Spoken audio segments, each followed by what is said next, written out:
오늘 야고보서 강의 8번째 낮은 자의 높음과 부한 자의 낮아짐이라는 제목을 갖고 하나님의 말씀 함께 보시겠습니다. 야고보서 1장 9절부터 11절까지. 야고보서 1장 9절부터 11절.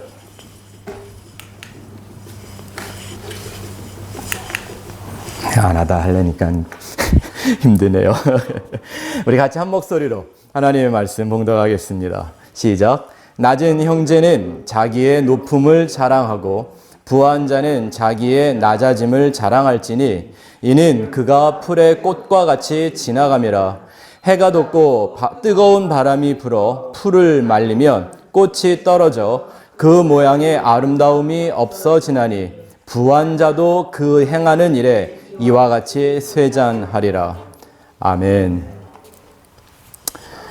저희가 지난 3주간을 통해서 의심이라고 번역이 된 디아크리노, 그게 무슨 뜻인지, 또 두 마음이라고 번역된 딥시코스가 무슨 뜻인지 잘 생각해 봤습니다.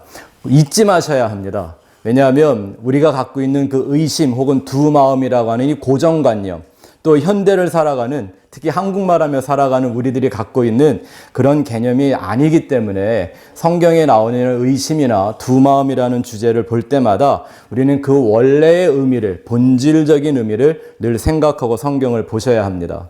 거듭 말씀드리지만 디아크리노라고 하는 건 무언가를 이렇게 의심해서 믿을까 말까 하거나 할까 말까 하는 이런 거 말하는 게 아닙니다. 디아크리노는 잘못 알아서 혹은 잘못 배워서, 잘못 연구해서 혹은 잘못 가르쳐서 잘못 믿고 있는 것, 이거를 디아크리노라고 합니다. 정말 신학이나 교리나 이렇게 말하는 것들에 대해서 굉장히 주의해야 합니다. 성경만이 진리라면 기독교는 오늘날 우리가 보고 있는 것 같은 화려한 종교의 힘을 자랑하는 이런 교회 같아서는 안 됩니다. 그건 진짜 기독교의 신앙생활하는 방식이 아니죠. 왜? 잘못 배우면 끝장이기 때문에.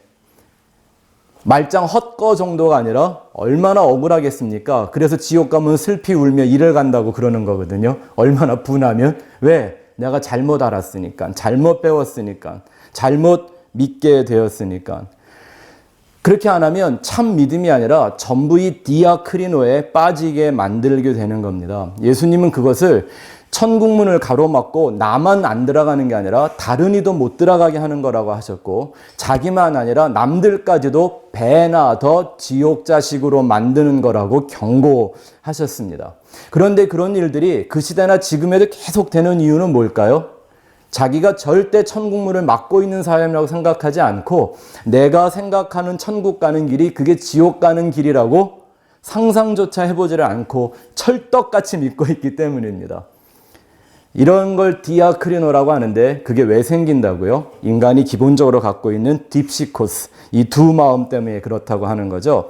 생명나무이신 예수만 먹는 게 아니라 스스로 하나님처럼 되어보겠다고 선악과를 따먹은 인간이 갖고 있는 그 탐심, 욕심, 나와 하나님을 분리시키는 마음, 그래서 나를 다시 만들어 내가 하나님처럼 한번 되어보겠다고 도전하는 것, 그거를 딥시코스라고 말한다 그랬죠. 여러분, 하나님처럼 되는 게 뭐가 나쁩니까?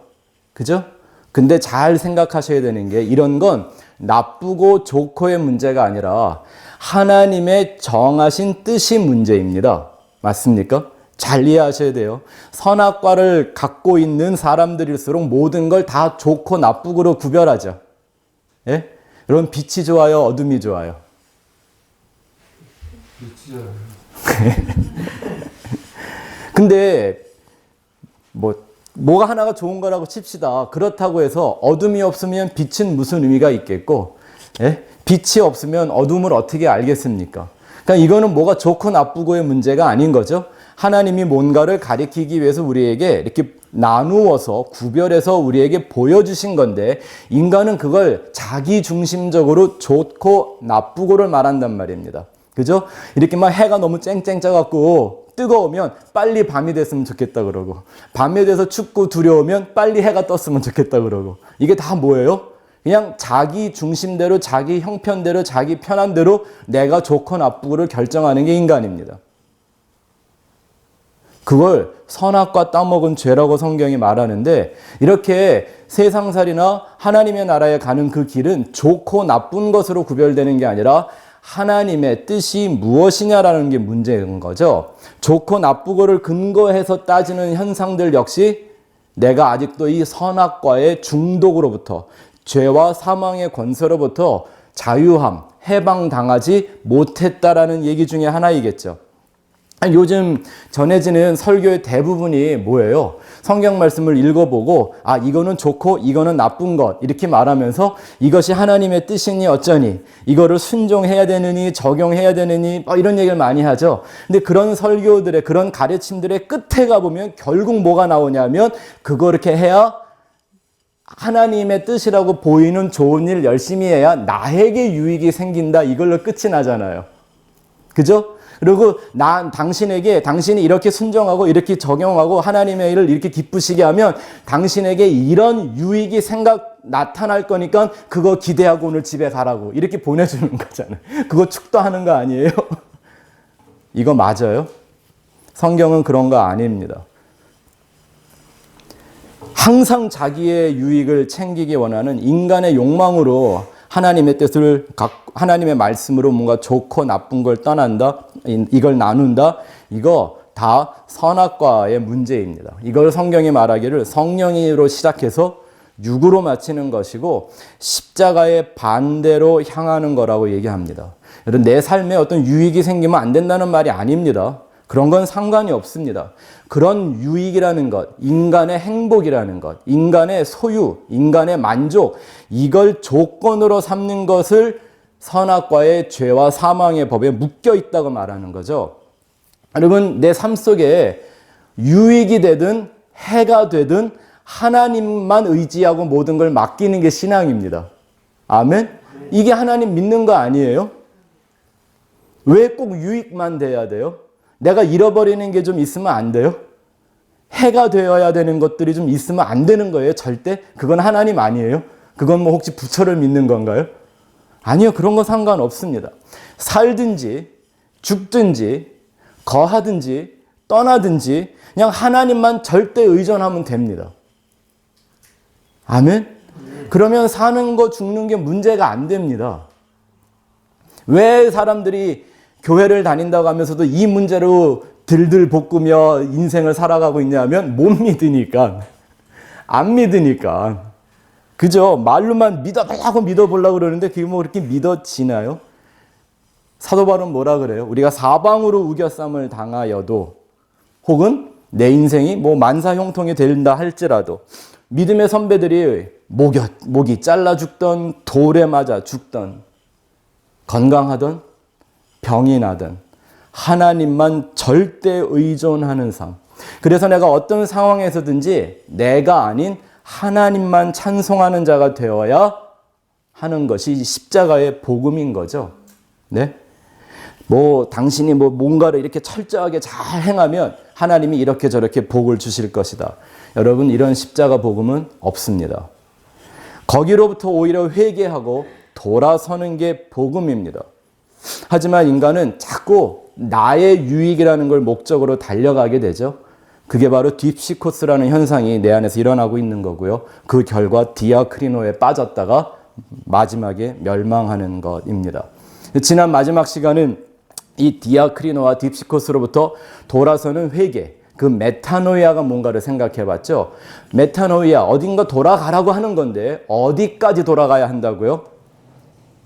하나님이 생명이 내 안에 없으면 그냥 나는 이것 자체가 그냥 흙덩어리요, 먼지요, 티끌이요, 거름덩어리. 걸음을 좋게 말해 걸음이지 배설물인 거죠. 배설물 뭐예요? 그냥 똥오줌 같은 거예요. 그죠? 그냥 아무것도 아니고 멸망을 당해 마땅한 죄인이라는 이런 철저한 자아인식과 그 자기 부인의 자리로 내려가는 것, 거기까지 내려가는 걸 성경이 회개라고 말한단 말입니다. 그래서 오직 하나님만 의지하는 한 마음, 한 영, 한 진리, 한 말씀만 갖는 거죠. 그래서 최초의 순교자의 이름이 뭐예요? 아벨이었죠. 그 아벨의 이름의 뜻이 뭡니까? 만약에 아벨이 역사상 뭐 성경에 그런 기록이 정확하게 안 나와서 우리가 다 알 수 없지만 이렇게 추측을 해보면 인생이 만들어진 다음에 제일 먼저 죽은 사람이죠. 네? 처음 죽었잖아요. 그러면 천국 1호네? 맞습니까? 이게 하나님 우리에게 뭔가를 보여주는 그림이잖아요. 그 아벨의 이름이 뭐예요? 허무하다, nothing이다, 아무것도 아니다라는 말이잖아요. 그런 자가 되어야 천국 백성이 된다라는 걸 보여주는 거죠. 사도 바울이 고린도전서 13장에서 우리가 이 하나님의 사랑, 아가페, 인간의 사랑 뭐 이런 거 말고요. 하나님만이 우리에게 줄 수 있는 그 아가페 사랑이 없으면 내가 내 자신을 불사르게 내어줄지라도 나는 아무것도 아니다라는 고백을 계속하고 있는 겁니다. 여러분 누군가를 위해 나를 불사르게 내어줄 만큼 사랑해 본 적 있으십니까? 없으니까 아직도 살아계시지 여기. 있었으면 벌써 불에 꼬실려 갔어야죠. 아무것도. 근데 재밌는 건 뭐냐면 이런 사랑은 누구만 하신다? 하나님만 하시는. 그래서 그게 사랑이 아가페 사랑이잖아요. 부모가 하는 스톨게 사랑도 아니고 친구가 하는 필레오도 아니고 부부나 연인이 하는 에로스도 아니고 누가 하는?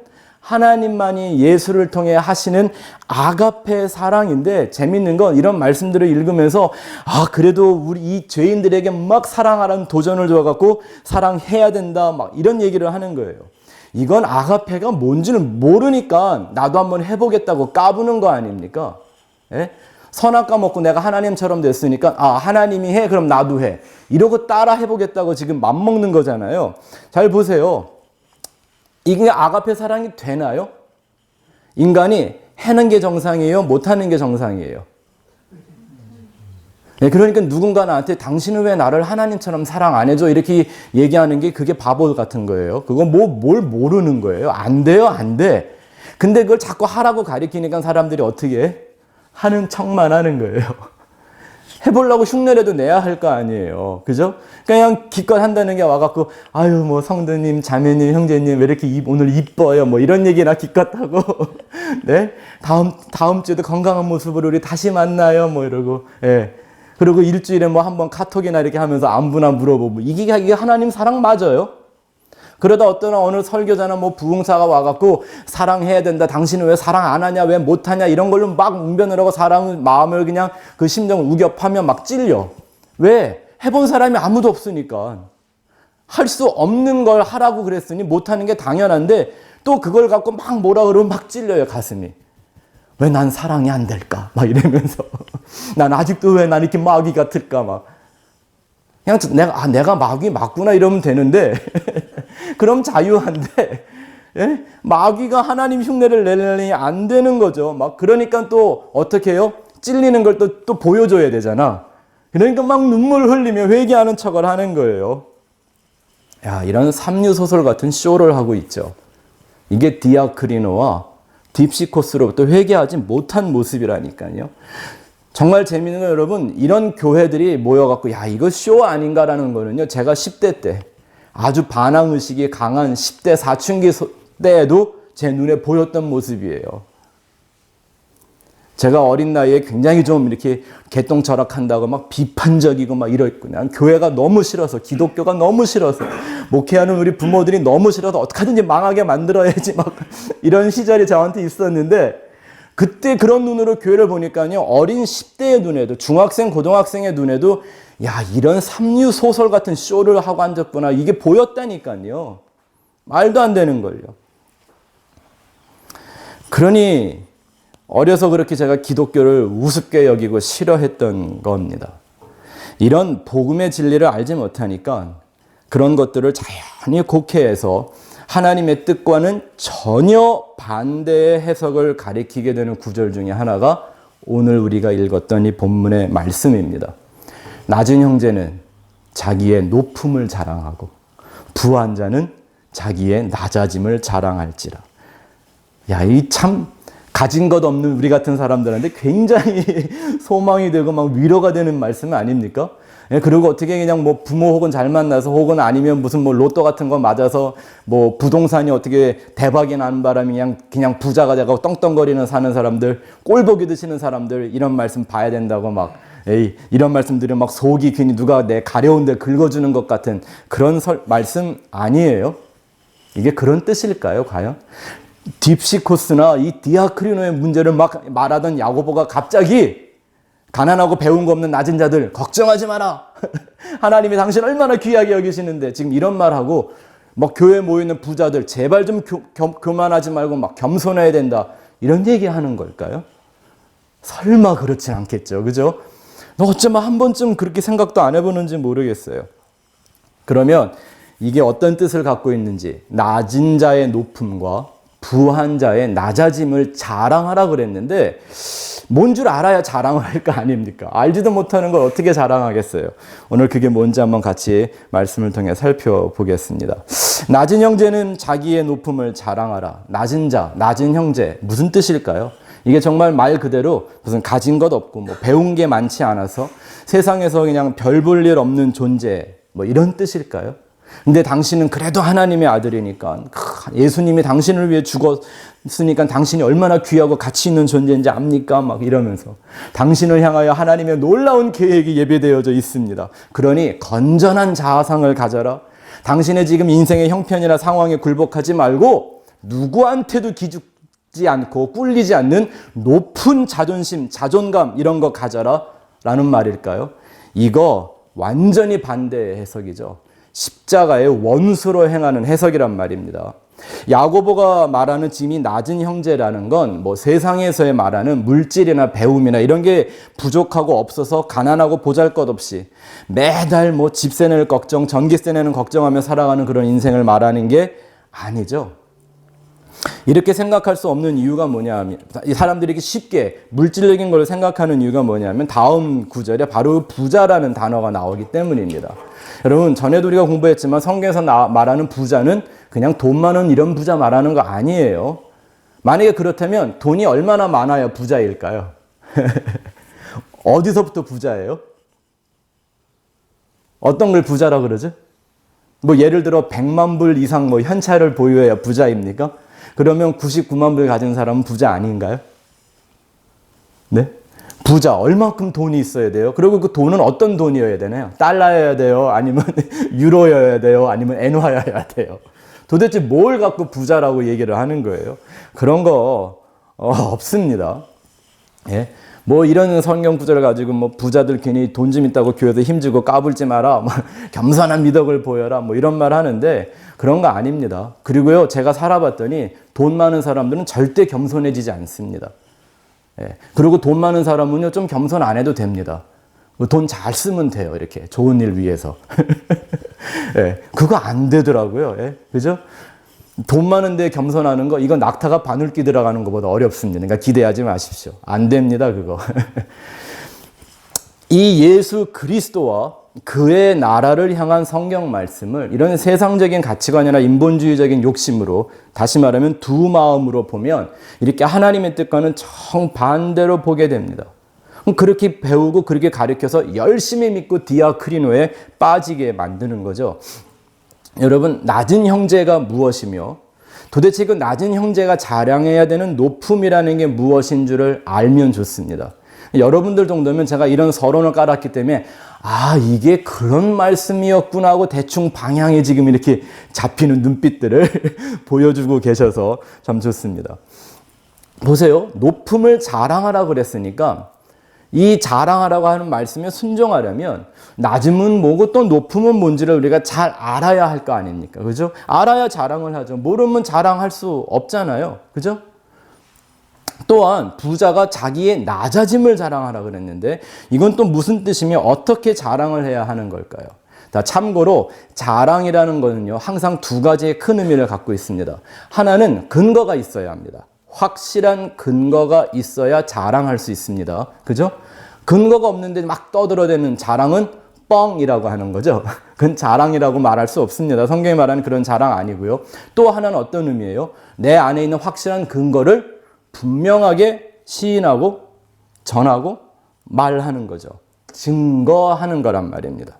그러니까 자랑이라는 말 속에는 확실한 근거와 그것이 무엇인가를 전하는, 증거한다는 이 두 가지의 뜻을 분명히 갖고 있는 거예요. 그래서 사도행전 1장 8절, 오직 성령이 임하시면 너희가 권능을 받아서 뭐가 되라고요? 땅끝까지 이르러 증인 되라고요. 증인은 뭐 하는 거예요? 나가서 십자가의 예수만 자랑하는 거죠. 그러면 여기까지 이해가 되셨으면요, 오늘 설교는 90% 이해 다 하신 겁니다. 아, 이게 그런 얘기였구나 하고 아시면 되는 건데요. 자, 그러면 우선 이 낮음과 높음의 원리를 한번 생각해 볼까요? 낮음과 높음의 원리가 이게 하나님 나라의 법칙입니다. 천국의 법칙이에요. 만일 좀 유치하게 생각해 볼 때 천국 가는 비자가 있다면 천국 문을 통과하게 되는 비자가 있다면 바로 이런 거 아닐까 생각이 됩니다. 내 안에 하나님 나라의 법칙으로서의 낮음과 높음이 분명하게 새겨진 사람들 말입니다. 이 선악과 따먹고 그저 자기를 위해 사는 이 인생들이 가장 좋아하는 게 세상에서 높아지는 걸 거고요. 어떤 의미로든지 세상에 높아지는 거고, 제일 싫어하고 제일 두려워하는 게 뭐예요? 세상에서 낮아지는 걸 거입니다. 예수님의 제자들도 다르지 않았습니다. 이 인간들은 지금은 다 하나님 나라 가 계신 분들이니까 이렇게 말하면 안 돼요. 그분들은 틈만 나면 예수로 말미암아 하나님의 나라가 그 땅에 임하면 누가 더 높은 자가 되어야 할지를 자기들끼리 아주 진지하게 토론했던 사람들입니다. 그죠? 그리고 그 토론이 끝장을 안 보면 예수님한테까지 와서 물어봤어요. 어떤 사람이 되어야 당신의 나라에 임해서 그 나라에서 높은 자 되겠습니까? 그것도 모자라갖고 자기들 어머니 대동에서 소위 치맛바람을 일으키며 예수님한테까지 와서 청탁을 일으키는 사람들이 예수님의 제자들이었습니다. 그러니까 여러분 걱정하지 마십시오. 우리 안에서 이런 마음이 떠나지 않는 거 괜찮습니다. 예수님이 그런 제자들을 끝까지 사랑해 주시지 않았습니까? 그죠? 그런 제자들에게 예수님이 뭐라고 말씀하셨죠? 너희가 정말 하나님 나라에서 큰 자, 다시 말하면 높은 자 되기를 원하느냐? 하나님 나라에서의 높음을 갖고 싶으냐? 그러면 이 세상에서, 땅에서 뭇사람을 섬기는 종, 거기서 말한 종은요, 그냥 단순히 servant라고 하는 종이 아니라 노예입니다. 노예가 되라고 얘기하는 겁니다. 이거 세상 사람들이 제일 싫어하는 거였죠. 예수님의 제자들도 예외가 아니었습니다. 그들이 제일 싫어하는 거였어요. 그러니까 성경을 보면 예수님이 이런 얘기를 계속 하는데도 제자들은 듣고도 못 들은 척해요. 내가 관심이 없으니까, 내가 그게 내 목적이 아니니까 그냥 예수님이 그렇게 말을 하거나 말거나 상관을 안 하는 거예요. 왜? 나는 그냥 예수를 통해서, 예수를 이용해서 내가 원하는 높은 자리만 가면 되니까. 네? 이렇게 예수 믿는 거 다 헛거예요. 이렇게 예수 써먹는 거 말짱 다 헛거란 말입니다. 그러니까 그들도 그냥 잠시 예수를 믿어주고 도와주려고 했던 거예요. 한번 잘해봅시다. 하나님의 나라 한번 만들어 봅시다. 그리고 당신은 왕하고 나는 둘째하고 나는 넘버 3하고 이런 거 하고 싶었던 거란 말입니다. 근데 이게 예수의 제자들뿐만 아닙니다. 성경을 보면 인생은 내내 이렇게 높은 자리에 서기 위해서 끊임없이 하나님이라도 뜯어먹으려고 하는 게 인생들이었음을 성경이 다 가르쳐 주는 거예요. 여러분, 사람들이 태초부터 지금까지 왜 이렇게 돈돈하며 사는 걸까요? 종되기 싫어서, 주인 행세하고 싶어서, 낮아짐을 견딜 수가 없는 거예요. 근데 오늘날 교회에선 너무 쉽게 막 이런 얘기 많이 하죠. 뭐 주의 종이니, 뭐 복음의 일꾼이니. 그런데도 재밌는 건 뭐냐면 그런 말들을 갖고도 자기의 영광으로 삼으려고 그러죠. 나 주의 종이야 막 이러면서. 정말 그걸 이렇게 겸손하게, 네? 나는 당신의 노예 맞으니까 날 노예처럼 부려주세요라고 이렇게 말하는 사람 한 번도 못 봤어요. 네? 어딜 가면요, 내 목사라고 얘기하기가 부끄럽다니까요. 목사 그러면 벌써 사람들이 이렇게 막 대우해주고 밥 들어주고 막 이래야만 되는 줄 알아요. 왜? 그게 주의 종이니까. 종도 그냥 종도 아니에요. 또 요즘은 주의 종님 또 이래요.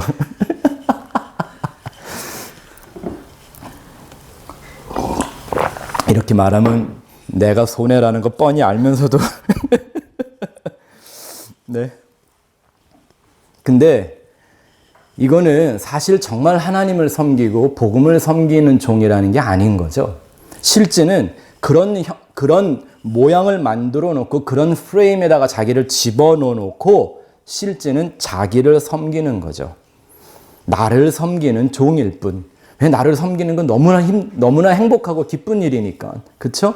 로마서의 말을 빌리면 이런 형태의 종의 의식을 갖고 있는 걸 바로 육의 종, 죄의 종 이렇게 말하는 거거든요.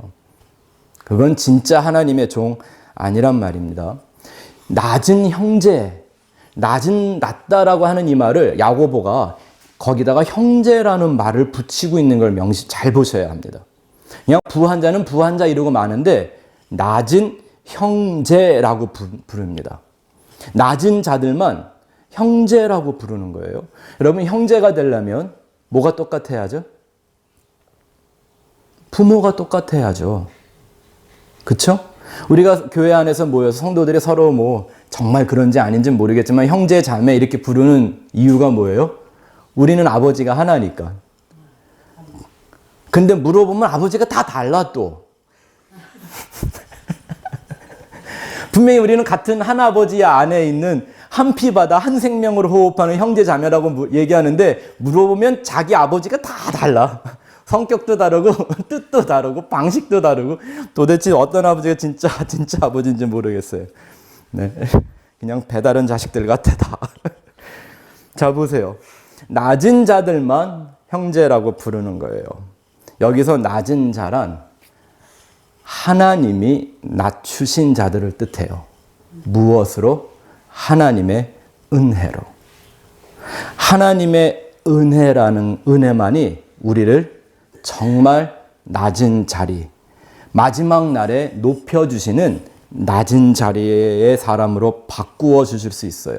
그러니까 이 낮은 형제라는 말을 어떻게 바꿀 수 있냐면 쉽게 말하면 이게 하나님의 은혜 받은 자, 은혜 깨달은 자라는 뜻이에요. 근데 그 은혜가 우리를 어디로 내려보낸다고요? 낮은 데로. 낮은 데라는 말을 바꿔 말하면 아래로라는 거죠. 그죠? 아래에 내려가 거기서 머무르게 하는 걸 뭐라고 한다 그랬죠? 휘포모네를, 휘자는 생각이 났죠? 내가 입모양을 봤어. 휘자는 생각이 나셨죠? 예? 휘포모네를 온전히 이루라 그랬잖아요. 그게 뭐예요? 휘포모네. remaining under. 낮은 자리에, 무언 아래에 머물러야 한다라는 말하고 지금 똑같은 얘기하고 있는 거예요. 이 휘포모레라는 낮은 자의 그 자리, 아래의 자리의 모습이 뭐예요? 아버지 아래에 있는 아들, 남편 아래에 있는 아내, 그죠? 머리 대신 예수 아래에 있는 몸, 그 예수를 상징하는 시은자 밑에 있는 언약궤, 그쵸? 주인의 종, 이런 관계라고 우리가 휘포모네를 공부할 때 얘기하지 않았습니까? 여러분, 이게 성경의 신비입니다.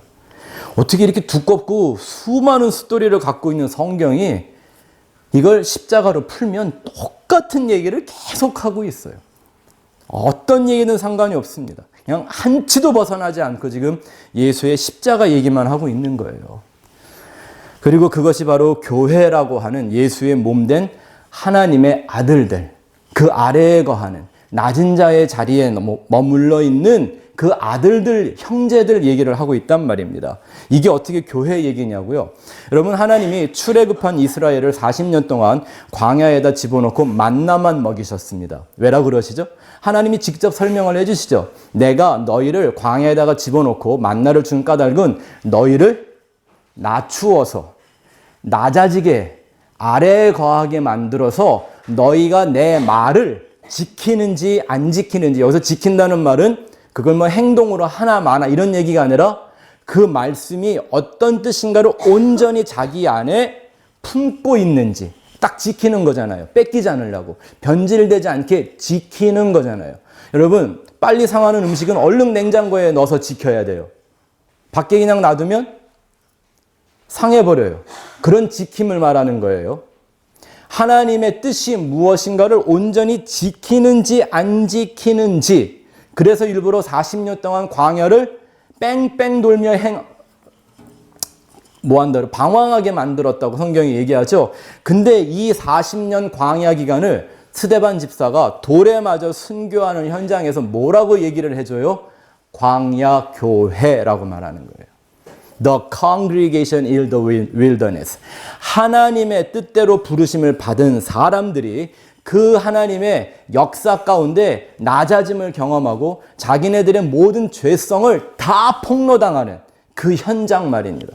그래서 하나님의 은혜 말고는 아무도 약속의 땅에 들어갈 수가 없구나라는 걸 분명하게 깨닫는 그 낮은 자의 자리, 하나님 은혜 아래만 거하는 휘포모네를 이루도록 하나님이 행하시는 것, 그걸 교회라고 말했단 말입니다. 이게 교회가 할 일이고요. 이게 교회가 되어가야 하는 거예요. 혹시 여러분들이 한 번쯤 읽어보셨는지 들어보신 적 있을 거예요. 일본에 아주 유명한 복음주의자 하나가 있죠.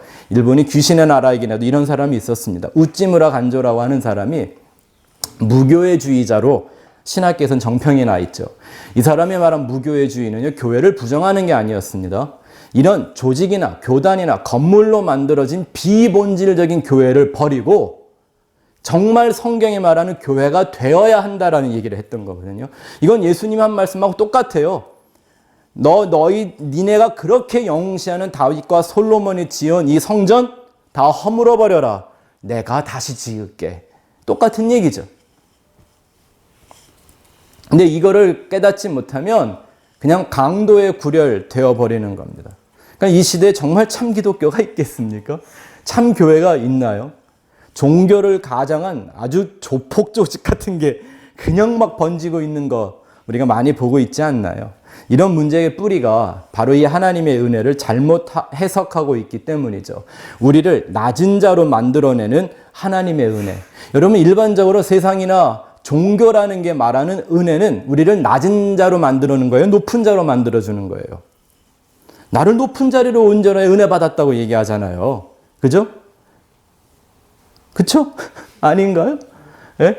별로 일도 많이 안 하는 것 같은데 수지 맞고 사업도 잘 되고 먹고 살만해지고 자식들 잘 되고 이러면 높아진 이거 은혜 받았다고 얘기하지 않나요? 이게 평범한 얘기잖아요. 다 그거 간증하러 다니잖아요. 그거 자랑하잖아요.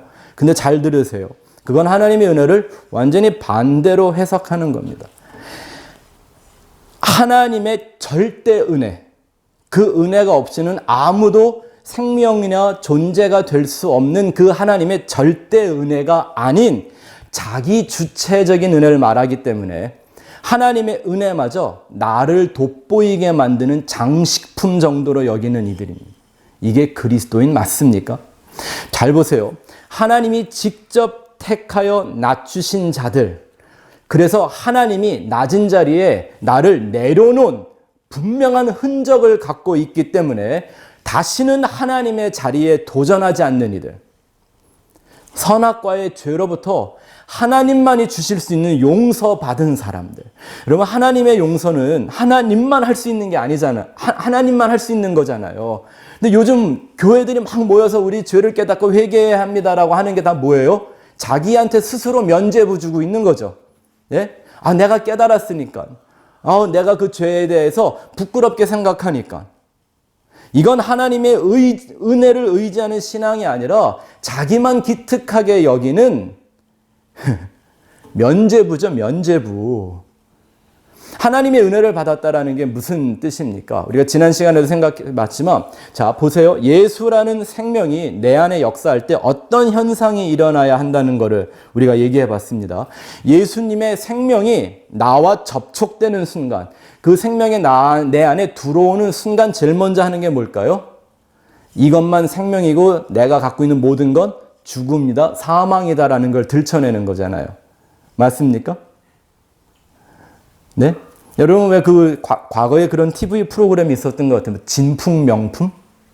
뭐 그런 거 뭐 있었던 거 같아요. 그게 뭐 하는 거냐면 무슨 골동품 같은 거 갖고 와갖고 감정사들한테 감정받는 거예요. 이거 진짜냐 가짜냐. 그죠? 제가 아직도 기억하는 것 중에 미국에도 그런 프로그램이 있었는데 어떤 사람이 큰 칼을 갖고 왔어요. 예? 무슨 옛날에 원탁의 기사 이런 사람들이 갖고 있던 칼. 이게 뭐 조상 때부터 내려오던 건데 쓸모가 없어갖고 그걸로 수박 잘라먹고 막 그랬대요. 근데 그거를 감정사가 딱 보더니 뭐 이런 거죠. 너 오늘 로또 맞았다. 이게 뭐냐면 옛날에 유명한 어떤 영국의 공장이 자기가 갖고 있는 몇몇의 유명한 기사들한테 하사한 리미티드 에디션이라는 거예요. 이게 수지 맞았죠. 수지 맞았죠. 근데 어떤 것들은 보기는 너무 좋은데 다 갖고 왔는데 뭐예요? 요즘 말로 짝퉁인 거예요. 가짜로 드러나는 거예요. 내가 갖고 있는 게 이게 진짜인 줄 알았는데 나라는 내 자아가 나를 만드는 실제적인 존재고 내가 나이고 이 목숨이 이 생명이 이게 진짜인 줄 알았는데 진짜 생명이 내 안에 와보니 내가 갖고 있던 모든 것들이 가짜로 드러나는 거예요. 아, 이게 산 것 아니구나. 살았다는 이름은 가졌는데 실상은 죽은 자였다라고 드러나는 것부터가 예수님의 생명이 역사하는 거죠. 근데 내가 죽었다라는 걸 깨달았지만 죽어요, 안 죽어요? 이야, 정말 안 죽어요. 이 부활의 생명보다 더 질긴 것 같아. 안 죽어요. 그러니 내 안에 들어오신 그 생명이라고 하는 진리의 영이 끊임없이 하시는 일이 뭐예요? 내 육신의 푸시케와 대적해서 나를 죽이는 거예요. 십자가에 못 박는 거란 말입니다. 너를 구원할 수 있는 건 십자가의 언약밖에 없어. 그래서 그 약속에다가 못 박아버리는 거예요. 무슨 나를 장식하고 나를 좀 개선해주고 나를 좀 수선하고 해서 이렇게 좀 착하고 좀 나은 인간으로 이렇게 변화시켜주는 게 아니란 말입니다. 그런 사람들 안에서 끊임없이 나타나는 증거가 뭘까요? 예수 그리스도 앞에서 그 십자가의 은혜 앞에서 끊임없는 자기 부인의 고백이 지속적으로 나타나게 되겠죠. 누구처럼? 예수님처럼, 바울처럼. 그런 노래 많이 하죠. 뭐 예수님처럼, 바울처럼 살 수 없을까? 살 수 있어요. 근데 그건 뭐 어디 가서 뭐 맨날 뭐 바울처럼 전도여행 다니고 예수님처럼 뭐 좋은 일하고 이런 얘기가 아니에요. 네, 저는 지금 그 노래 얘기하는 거 아니에요. 진짜 예수님처럼 끊임없이 자기만 부인하고 아버지만 높이는 그 아들 할 수 있어요. 하나님이 은혜를 베푸시면. 바울처럼 나는 죄인의 괴수라고 고백하는 자리에까지 내려갈 수 있단 말입니다. 그 자기 부인과 십자가를 지고 예수를 따라가는 이 휘포모네의 삶이 내 안에서 완성되기를 갈망하는 이런 목마름, 애통함이 불처럼 일어나게 됩니다. 오늘 우리가 찬양했잖아요. 주께 더 가까이 갈 수 없을까? 내가 더 완전한 찬양을 드릴 수 없을까? 이 목마른 내 심정을 주님만 채울 수 있는데 내 마음 만져주세요. 이게 불처럼 일어나게 됩니다. 야고보는 이렇게 역사하시는 예수를 내 안에 소유함을 높음이라고 말하고 있는 겁니다. 그게 하나님의 은혜를 깨닫는 것이 내가 얼마나 많은 은혜를 받았나 이런 얘기가 아니에요. 우리 노래는 잘해. 한량없는 은혜, 갚을 수 없는 은혜라고 말하면서 왜 그걸 이렇게 세보려고 그러고 갚으려고 그러는지 모르겠어요. 안 된다고 말하면서. 그게 아니죠. 그 하나님의 은혜를 받기에 내가 얼마나 무가치한 죄인이었는지. 정말 그 은혜가 하나님의 주권적인 선택으로 그냥 내 안에 주어지는 것 외에는 아무런 소망이 없다라는 걸 정말 처절하게, 절실하게 인정하고 깨닫는 것이죠. 그런 사람들을 하나님이 언제? 마지막 날에, 영원한 나라에, 묵시의 세계에서, 하나님의 나라에서 하나님의 보좌에 앉게 해주신대요. 여러분, 그 이상 높아질 수 없어요. 거기가 최고예요. 그게 높음이란 말입니다. 다시 말씀은 여기가 아니라 어디서? 하나님의 영원한 그 나라에서. 그러니까 이 높음을 뭐라고 얘기할 수 있냐면 우리가 지난주에 배웠던 디아크리노와 딥시코스로부터 회개하면 어떤 존재가 된다? 하나님과 하나 된 예수와 같은 모노게네스가 된다라고 말씀을 드렸죠. 하나님과 연합되는 거죠. 예수 그리스도와 하나로 연합되는 거예요. 근데 이걸 과학적으로 좀 더 분명하게 해석을 하면 연합이 아니에요. 융합이라고 그래야 맞아요. 융합이라는 게 뭐죠? 작은 별들이 태양 주위를 돌다가 어느 순간 태양이 빨아들이는 그 힘에 쑥 빨려 들어가면 어떻게 되죠? 태양 안으로 끌려 들어가 그냥 그 별이었다고 하는 존재는 완전히 사라지고 태양화되죠. 이걸 하나됨이라고 말하는 거예요. 이게 내가 아버지 안에 그 예수가 내 안에 있는 모습이어야 하는 거예요. 그리고 내 안에 나는 없고 예수만 있는 거죠. 이걸 모노게네스라고 한다 그랬죠. 내가 죄로 인하여 죽은 자로 하나님이 생기를 불어넣으시지 않으면 그냥 마른 뼈다구 같고 흙덩어리 같은 티끌과 같고 배설물 같고 바람에 그냥 날려 사라지는 안개와 같고 바위에 부딪히는 파도와 같고 이게 다 성경에 나온 얘기들이잖아요. 오늘 피었다가 내일 지는 꽃과 같은 존재예요. 심지어는 뭐라고까지 얘기해요. 내가 깨닫지 못하는 짐승 같았다는 이 하나님 앞에서의 존재의식으로 낮아지면 이걸 코람데오라고 하죠. 하나님 앞에 있는 것 말입니다.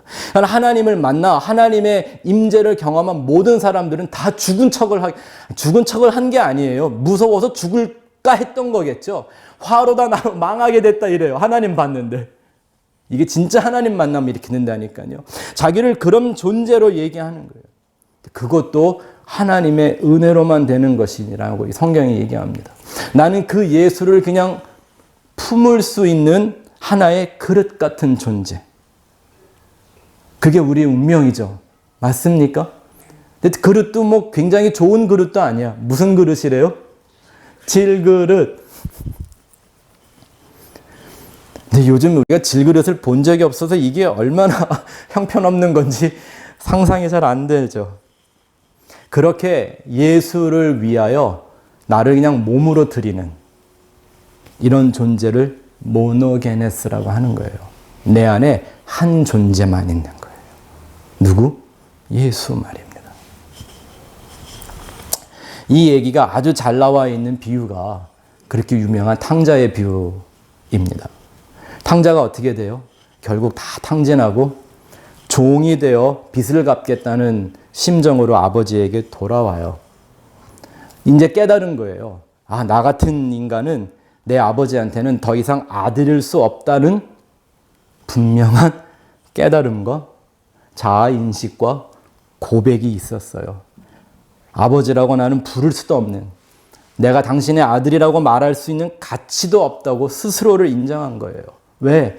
돼지가 먹는 그 주염 열매, 여러분 돼지 밥그릇에 있는 그 음식조차 먹을 수 없는 신사가 됐잖아요. 이게 뭘 뜻하냐면 유대인들이 가장 천하게 부정하게 여겼던 짐승이 뭐예요? 돼지요, 돼지.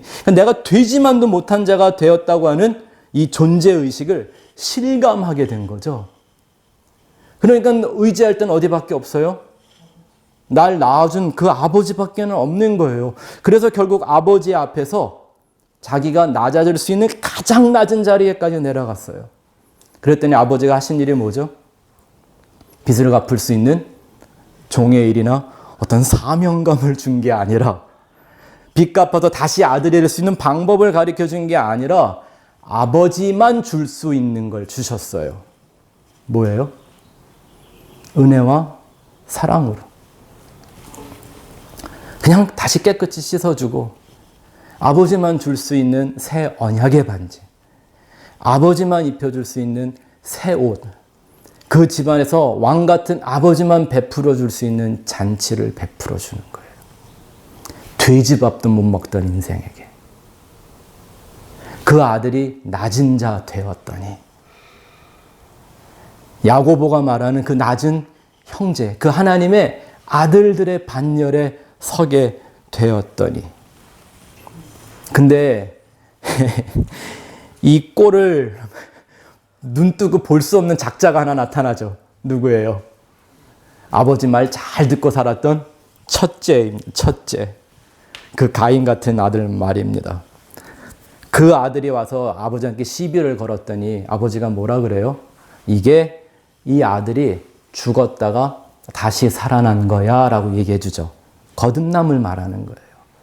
아버지가 다시 낳는 거예요.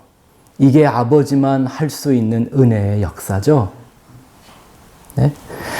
이 말씀 속에 이 비유 안에 지금 야고보가 말하는 낮은 형제와 부한 자 둘이 나타나잖아요. 누가 낮은 형제? 돌아온 그 탕자. 근데 부한 자가 누구?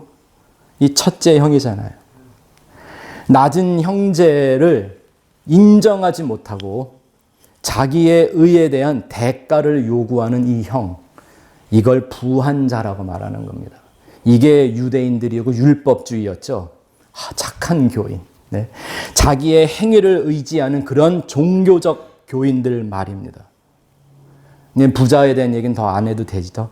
이건 뭐 다 잘 아시는 얘기니까. 근데 야고보는 이런 부자들에게 말하기를 너의 낮아짐을 자랑해야 된다고 얘기했습니다. 참 부자들한테 제일 힘든 게 이거죠. 성공하던 사람들이 제일 말하기 힘든 게 망했다는 얘기인 것처럼 자존심 하나 지키고 살았던 사람들이 이거 버리는 게 너무너무 힘들죠. 네? 누가 낮출 수 있다고요? 누구만 이 휘포문을 하신다고요? 하나님이 하시는 거예요. 그걸 은혜로 얘기한다 그랬죠. 근데 하나님이 세상에서 하나님 향하여 그 코람데오 했을 때 낮아진 자들이 아니라 이렇게 높아진 자들을 어떻게 낮추시는지 아십니까? 어떻게 하나님이 나 같은 죄인을 원래 하나님과 분리되었고 원래 마귀의 자식으로 원수가 되었던 우리를 다시 하나님께로 끌어들여 하나가 되게 하는 줄 아십니까? 내 힘, 내 능력, 내 자아, 내 물질만 의지하며 살던 나를 어떻게 하나님만 의지하는 인생으로 다시 말하면 예수만 믿는 존재로 변화시키는 줄 아세요? 하나님이 아닌 모든 것으로부터 나를 끊어내는 일을 시작하십니다. 칼같이 하십니다. 하나님만 하고 융합될 수 있게, 하나님 안으로만 들어갈 수 있게 하나님 아닌 것으로부터 그게 좋은 것이든 나쁜 것이든 바울이 그랬죠. 내게 유익하던 것 또한 나를 유익하던 모든 것들을 다 배설물로 여긴다. 나를 다 끊어내는 하나님을 안 거예요. 이게 뭐냐면 아버지가 나를 그리스도의 영으로 인도하시는 겁니다. 그래서 예수 그리스도를 모든 것으로부터 끊어진 자라고 말하는 거예요. 그리고 누구하고만 연결되어 있었어요? 오직 하늘 아버지와만 연결되어 있는 자로 말하는 거예요. 예수님이 죽는 순간에도 무엇도 의지할 수가 없었어요. 그래서 십자가상에서 하신 말씀이 뭡니까? 내 영혼을 아버지의 손에 의탁합니다. 그게 성도의 인생이어야 한단 말입니다. 그냥 우리가 서로 교회 안에서 얘기하는 뭐 하나님이나 뭐 성도들의 연합 이런 의미 잘 생각해야 합니다. 여러분 인간들이 뭐 힘을 합해 연합하고 뭐 하나 돼서 뭔가를 이루어내는 게 이게 정말 성경이 원하는 연합, 하나됨의 의미라면요. 사도행전, 그 교회의 역사를 말하는 사도행전이 그렇게 사분오열 흩어짐으로 되어지면 안 됩니다. 그렇죠? 모아갖고 막 큰 힘으로 막 세상을 변화시키고 막 이랬어야 되는데 할만하니까 하나님이 싹 흩어버려요. 말은 잘해요. 디아스포라다 그렇게 얘기를 해요. 근데 절대 디아스포라 하려고 안 하죠. 이 디아스포라의 현상이 생기는 게 왜 그런가 보세요. 성경 전체가 그래요. 성경 역사를 한 큰 그림으로 보면 하나님이 모으시는 것 같아요. 근데 모으는 까닭이 뭔지 아세요? 흩어버리기 위함이에요. 왜 흩으시는지 아세요? 마지막 날 다시 모으기 위함이에요. 이 마지막 그 모음은 이 땅에서 일어나는 게 아니라 하늘에서 완성되는 거라고 얘기하고 있죠. 그래서 요한계시록에 나오는 그 천국의 모습이 성도들의 연합이 완성된 모습으로 보이는 거예요. 하나님 아들들의 모임, 이 세상 임금들의 모임이라고 성경이 얘기하고 있는 거예요. 이 땅에서 완성하겠다고 인간의 힘을 모아 쌓는 걸 바벨탑이라고 그러는 거고요. 그래서 오늘날 교회들이 이렇게 혼돈에 빠져 있는 거예요. 다 바벨탑을 쌓고 있는 거니까. 하나님은 그렇게 인생을 흩으십니다. 인간들끼리 육의 힘으로 하나 되지고 협력하지 못하게 하시기 위해서. 왜? 그게 하나님만 의지하게 만드는 과정이죠. 그래서 하나하나로부터 다 끊어내세요. 먼 데서부터 내가 쉽게 버릴 수 있는 것부터 하나하나 끊어내십니다. 근데 그게 점점 파고 들어오면 어디까지 와요? 가족들까지 와요. 그죠? 예수님이 그랬어요. 너희는 내 이름 때문에, 예? 시어머니는 며느리를, 뭐 아버지가 자식을, 형제가 형제를 죽는 데 넘겨줄 거라고요. 이게 뭐 하는 거죠? 나를 규정하고 만들어 있던 모든 것, 그게 내 가족일지라도 거기서부터 나를 다 끊어내는 거예요. 누구만 의지하라고? 하나님만 의지하라고. 뭐만 붙들라고? 예수만, 십자가만 붙들라고요. 이 얘기를 하나님이 욥을 통해 보여주시잖아요. 욥이 진짜 의로웠나요? 사단을 시켜서 모든 걸 다 빼앗아 가게 만들어요. 다시 말하면 끊어지게 만들었어요.